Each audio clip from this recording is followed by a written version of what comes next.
Gérard Vespierre, bonjour. Bonjour. Merci d'accepter de répondre à nos questions sur Radio Judaïka. Vous êtes géopolitologue et créateur du site internet Le Monde Décrypté. Et aujourd'hui, une fois n'est pas coutume, nous allons parler de l'Iran et du nucléaire iranien. Alors avant que nous ne parlions de géopolitique et de nucléaire, Gérard Vespierre, si vous le voulez bien, que pouvez-vous nous dire sur la situation dans son ensemble en Iran actuellement? Écoutez, sur le plan économique, la situation est toujours difficile. L'inflation est toujours très très présente dans l'économie. 40-50% d'inflation sur l'année. Taux de chômage toujours élevé. Rien ne peut effectivement retourner cette situation-là.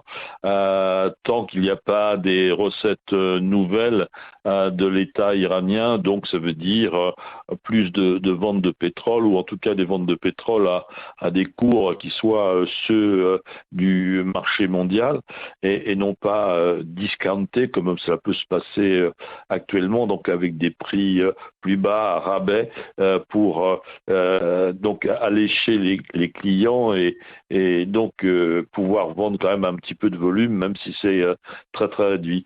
D'un point de vue économique, ça reste très difficile. La situation Covid, se résout progressivement, parce que bien sûr le nombre de personnes atteintes se réduit, comme dans d'autres pays.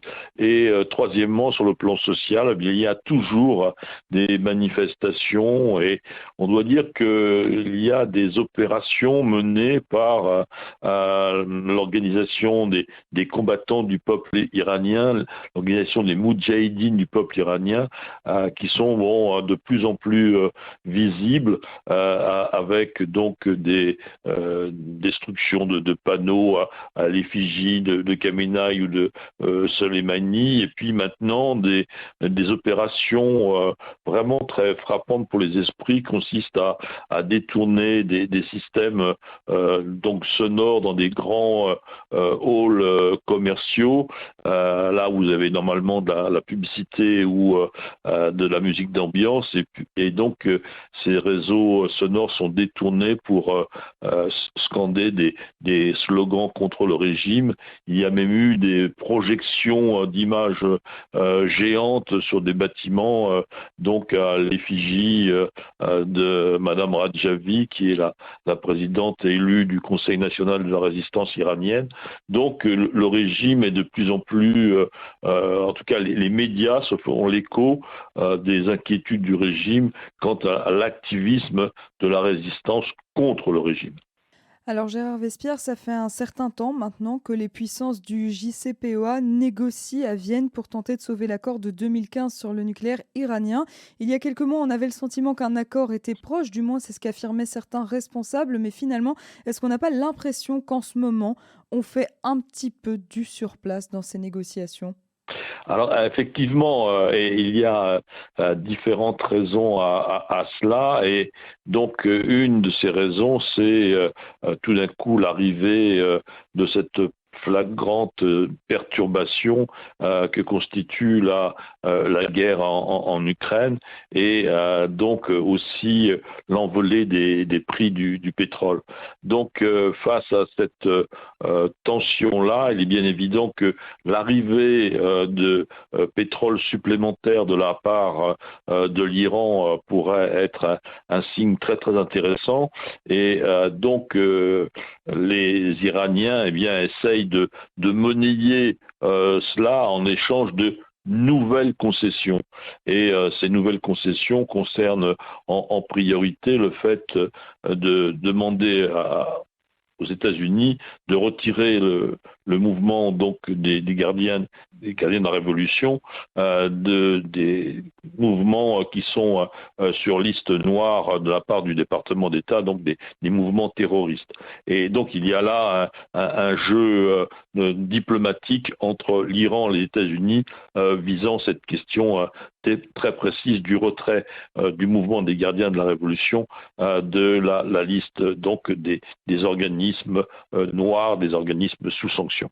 Et finalement, quelle est la position de Washington sur cette question? Est-ce qu'on parle d'une position ferme de non, on ne retirera pas les gardiens de la révolution islamique de notre liste noire, ou bien on a le sentiment que Washington pourrait céder à cette demande de Téhéran? Écoutez, la position de Washington est très intéressante en disant, nous, ce qui nous intéresse, c'est le JCPOA. Cette question-là est en dehors du JCPOA. Donc, si l'Iran veut traiter des questions en dehors du JCPOA, eh bien, nous aussi, et donc, bien sûr, sans le nommer, on voit tout de suite arriver, ou les nommer, arriver des sujets supplémentaires, comme le programme de missiles balistiques iranien, et deuxièmement, donc, les actions organisées, planifiées, toute la stratégie de l'Iran à l'extérieur du territoire iranien, donc, bien sûr, son appui au Hezbollah, au régime syrien, en Irak, et puis vis-à-vis du Yémen et du mouvement Houthi. Donc, voyez-vous, il y a ce pare-feu des Américains en disant, eh bien, si vous voulez étendre le sujet, étendons-le. Et donc là, bien sûr, les Iraniens ne sont pas très favorables à cette ouverture. Donc c'est une incitation à faire en sorte que, eh bien, on reste à l'intérieur du JCPOA et que donc les Iraniens retirent aussi cette demande. Et est-ce qu'on peut croire que Téhéran va retirer cette demande, justement? Mais écoutez, là, c'est tout juste, justement, la difficulté de faire repartir les négociations, parce que Téhéran a un arbitrage à faire entre effectivement ce retrait ou cette demande de retrait de la liste des organismes sous sanction, et puis donc leurs besoins en liquidité, leurs besoins en dollars, leurs besoins de vente supplémentaire de pétrole.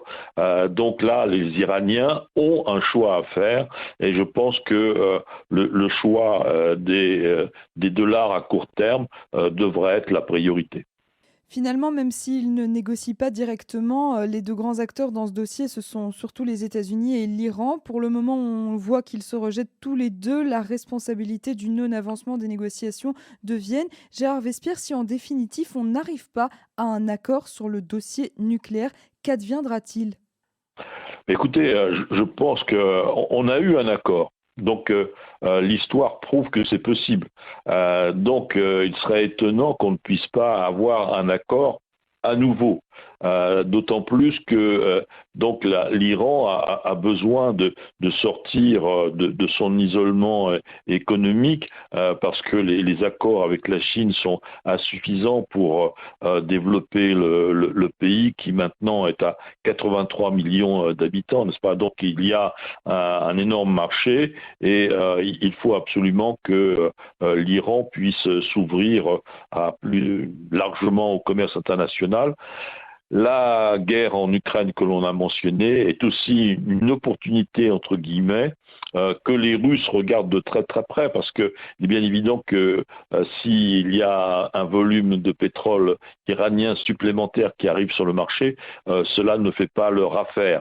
Donc il y a aussi certainement un jeu russe très subtil visant à freiner un accord avec les États-Unis, entre les États-Unis et l'Iran. Donc voyez-vous, tout cela est mené avec d'infinies précautions, et finalement derrière de très très grands enjeux.